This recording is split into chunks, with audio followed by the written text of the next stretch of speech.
Hello, everybody. So we have some news today. It's about Peaceful Town. There was an abandoned building at that town, but the law enforcement saw that someone used the abandoned building for a base. There were plans to destroy Peaceful Town at the abandoned building. So there's a problem.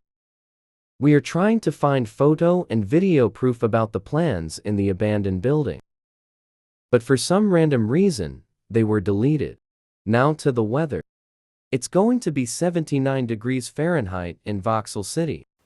Today is a slow news day. Goodbye. I think this is the work of the mysterious vandalizer.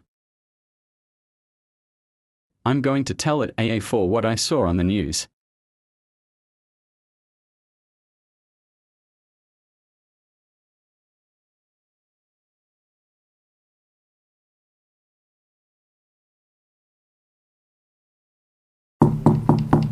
Oh, someone is at my door.